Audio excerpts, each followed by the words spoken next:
Lagi kita pinupuntahan sa bahay nyo. Pero lagi ka ron naririto sa kaingin. Nabanggit nila sa akin, alis ka raw.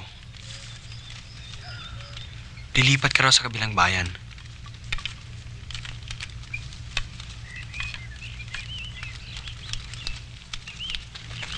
Habang naririto ako, maalala ko lamang kapatid mo. Nasa isip ko laging kuya mo. Masakit pa rin, Ariel. Nagsasanay ako sa paghahawak ng arnis. Nabalitaan ko nga. Mahusay ka na rin daw. Pero hindi pa karapat dapat sa kamagong. Sinusubo mo lang ang buhay mo sa panganib. Ikaw na rin may sabing dapat ipagiganting kamatay ni Kuya. Oo, pero nagsisimula ka pa lang, Ariel. Wala kang kalaban-laban sa Lorenzong yun. Hindi. Makikita mo. Patutunayan kung kaya kong labanan si Lorenzo at talunin sa arnis. Sa 1 linggo'y aalis na ako. Kung ganon, hindi mo makikita kung paano kung talunin si Lorenzo sa arnis. Maraming araw at pagbibilog pa ng buwan ang lilipas. Pero sige, tinitiyak ko sa'yo. Sa araw na handa ka na lumpuyin na Lorenzong yon, darating ako.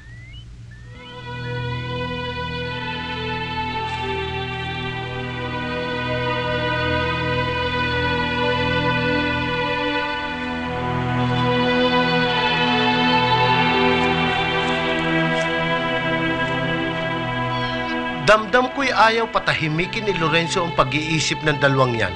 Ha, Manuel?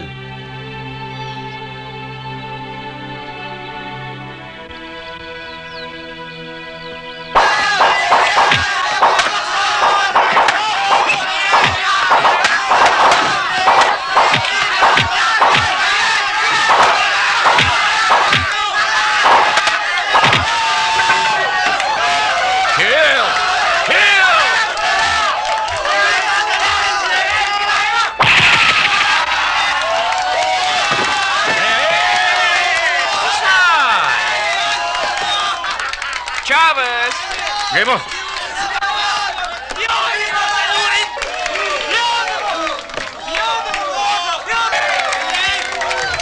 See?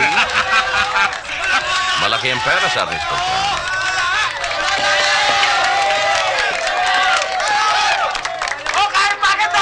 At dahil sa lumabas sa liwanag ng ilaw si Balbon, idinideklara na nagwagi sa labanang ito ang dating kampyon, si Lorenzo Montero!